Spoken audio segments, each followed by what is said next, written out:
Where do you think we are? Put your guess in the comments below. Let's pretend we're in the Sierra Maestra in the late 1950s. Last month I posted a video in which I went through the packing list in chapter 2 of Che Guevara's book, Guerrilla Warfare, and just went through the packing list. So this month we've gone out to the mountains to actually try out the packing list and see if it's viable in the 21st century. Let me just read from Che's own words as to the purpose of this packing list. In giving the list of equipment, we will refer essentially to that which should be carried by an individual located in rough country at the beginning of a war, with frequent rainfall, some cold weather, and harassment by the enemy. In other words, we place ourselves in the situation that existed at the beginning of the Cuban War of Liberation. Che goes on to list all of the equipment, and I've highlighted it here in my edition. I went through it in the last video, so I won't rehash it here.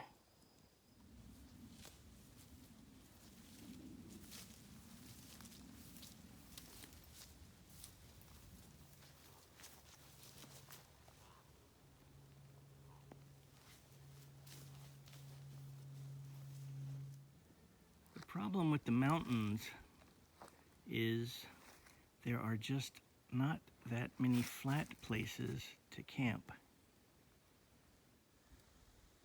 The first priority is security, and the second priority is shelter, because we're expecting rain to come in. As a matter of fact, this weekend may be an exercise in coping with the rain. This is a War Bonnet Tactical. I like the innovative buckle system that allows you to adjust it.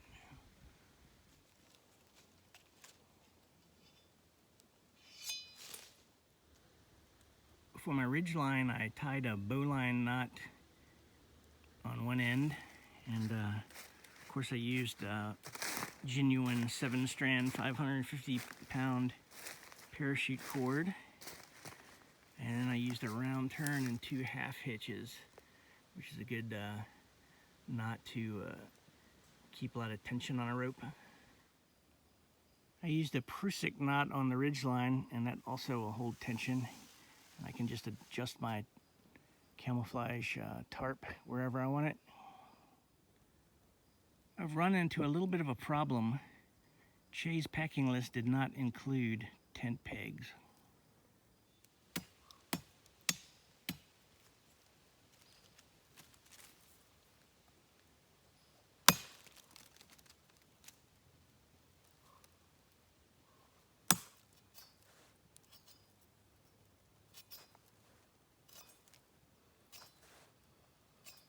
Che's packing list didn't have a hammer either, but nature provides. There we go. That's more like it.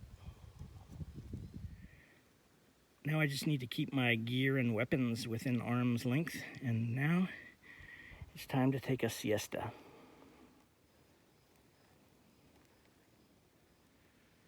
We're getting ready to have a thunderstorm, so I've covered up my gear with the second plastic sheet, which is a plastic tablecloth from Dollar Tree. Che and his guerrillas weren't into primitive fire making.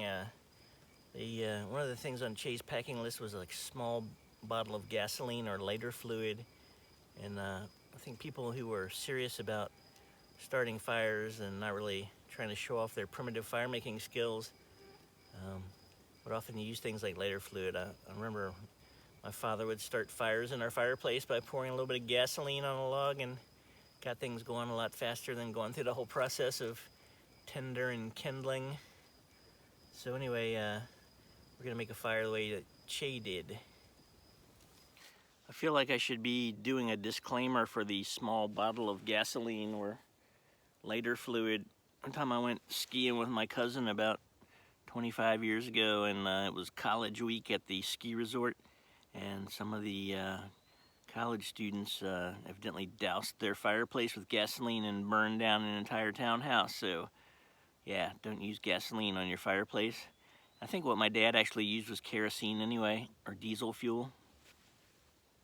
One thing I want to mention about fire is when I was in the infantry in the United States Army, I would not have ever been allowed to have a fire because the enemy can smell smoke, and the light from a fire is bad light discipline, so the enemy can spot you and find you by your fire.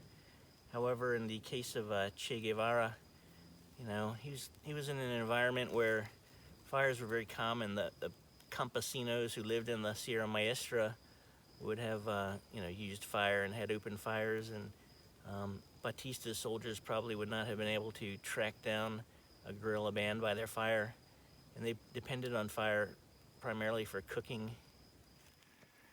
I like to find dead wood that's sticking up in the air like this.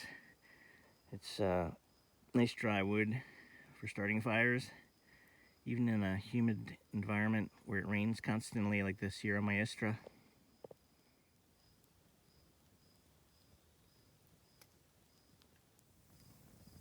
Some of you might be cursing me because I haven't done a good job of clearing away the leaves and things, but as you can see, the humidity is so high that the leaves aren't even burning, that are quite close to the fire, and I'll be here watching it.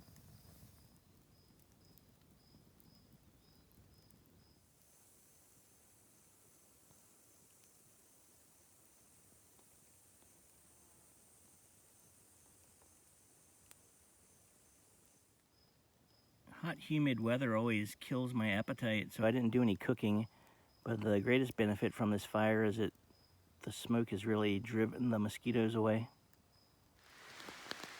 It's raining, but the camouflage tarp is keeping the rain off of me, and the war bonnet hammocks built-in insect net is keeping all the ants and mosquitoes off of me. Well, it's day 2, and I am really hungry, so I think I'm going to use the lighter fluid and cook myself some dinner.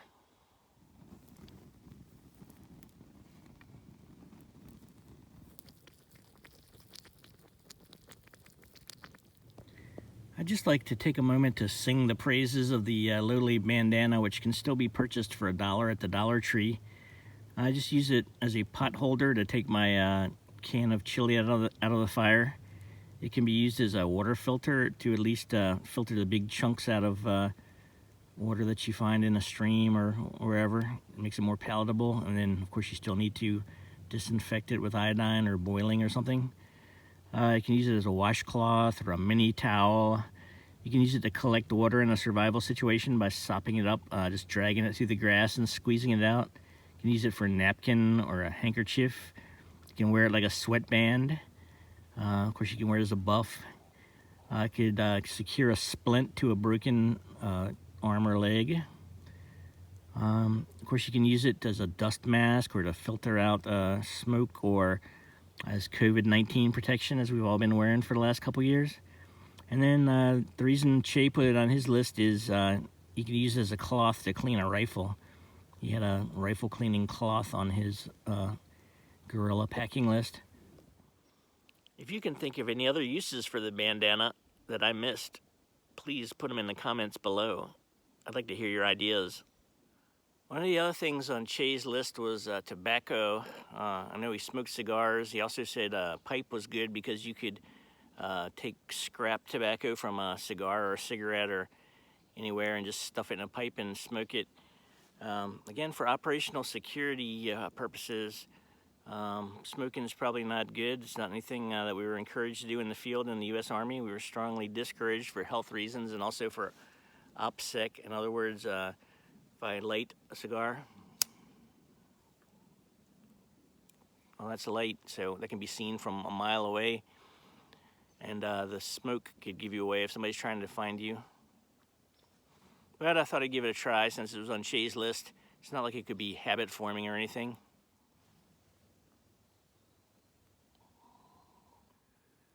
For my blanket, I used a Snug Pack jungle blanket.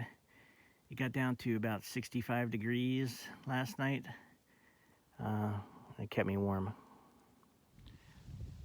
Let's take a minute and talk about headgear.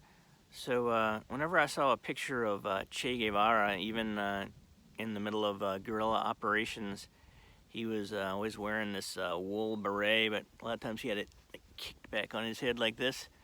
But in the year 2000, when I was still in the Army, General Eric Shinseki decided that we would all wear berets, even with our battle dress uniform. So I started wearing one. I also wore one in ROTC because I was in a commando group in ROTC, for what that's worth. And one thing I noticed is if you're out on a parade field and the sun's beating down on your head, you've got this black wool thing. It's like the most miserable thing you can wear. It's really only practical, I'd say, in weather that's above freezing but below 50 degrees. You know, it might help keep your head warm. So Che always wore a beret, even though he was fighting in tropical places like Congo and Cuba, and then Bolivia. You know, the altitude probably mitigated the temperature, but anyway, for whatever reason, Che wore a beret. But whenever I saw, you know, Fidel Castro and Raul Castro and all the other guerrillas, they were always wearing a hat like this.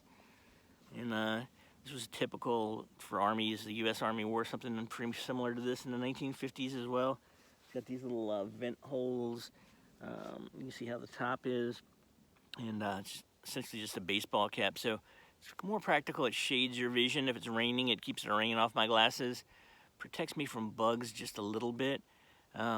What I wish I had brought with me, and I'm going to do a section about you know, the things that Che left off his list that I wish I had, but for me, the best hat to wear in an environment like this, especially, is a boonie hat. So you've got a brim all the way around. And today we have permethrin or permethrin, however you pronounce it, which is an insecticide that you can spray on clothing. Protect, you know, I wouldn't be dealing with all these mosquitoes if I had my permethrin boonie hat. I wanted to talk about pack weight. And this whole backpack weighs 28 pounds when I stepped on the scale, so that includes 2 quarts of water and also food that would last me about 3 days. It also includes 60 rounds of ammunition, which I now have in magazines. So I've got 1 magazine in the weapon, 1 in a pouch on the stock, and then I have an ammo pouch on my hip belt of my backpack. I know pack weight's always a consideration for people who are into survival and lightweight backpacking.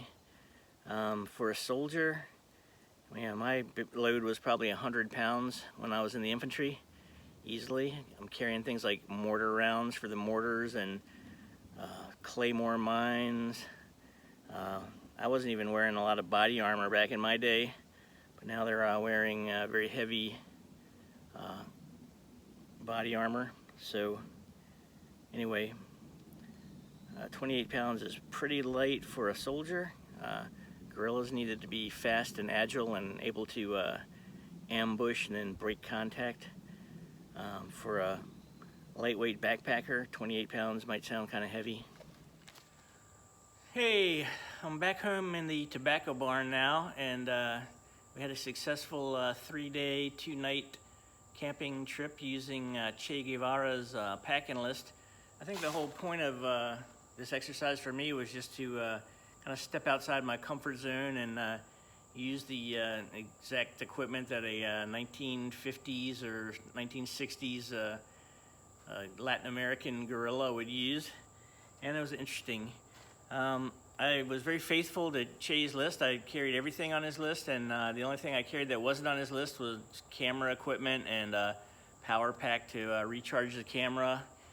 And I would like to just go over some items that I actually missed. So one item I wish I'd had would be a boonie hat. So this is the kind of headgear that Special Operations Forces were authorized to use back in the 1980s, and I was just a air assault infantryman and light infantryman, so I wasn't allowed to wear this. But I remember one time we had some British soldiers with us who became heat casualties, and all of a sudden these Special Forces medics just kind of appeared out of the shadows, and they were wearing boonie hats, and I was quite jealous. This is an item that cost only about $8, but it was envious because we weren't allowed to wear it. But I was really plagued by mosquitoes on this trip. So if I'd had a boonie hat and I could have sprayed it with permethrin, I call it permethrin because it's a derivative of pyrethrin, which is a chemical, but other people call it permethrin. Anyway, this would have kept mosquitoes off my head. One modern item that I really missed having was a headlamp. So this one has a white light, but it also has a red LED. And the advantage of red, of course, is it doesn't wash out your night vision. After about a half an hour, you can see pretty well in the dark. But if you use a white light, then that just destroys the visual purple in your retina that allows you to see well in the dark. And so if you use a red light, you won't blind yourself and others. However, a red light is still visible from pretty far away, so you shouldn't pretend that it's invisible to the enemy or anything, which is something that was unfortunately common in the 1980s when I was in the mechanized infantry. Blue light could also be used to preserve night vision, and this is a photon micro light too. It only weighs about as much as a nickel or a quarter, and I would just carry it on my dog tags. Again, for light discipline, if I had to read a map, I could mark it with a highlighter, and if I was on a patrol and I needed to check a map, I could get down on the ground and just cover my head and shoulders with a poncho so that no light would escape, and I could use that blue light to check my map. The other thing I missed having was hand sanitizer, and they might not have had gel hand sanitizer back in Che's day, but a little bottle of isopropyl alcohol would have done the same thing. If you've watched this video to the end, thanks for joining me on my Che Guevara camping trip, and adios compañeros, hasta la victoria siempre.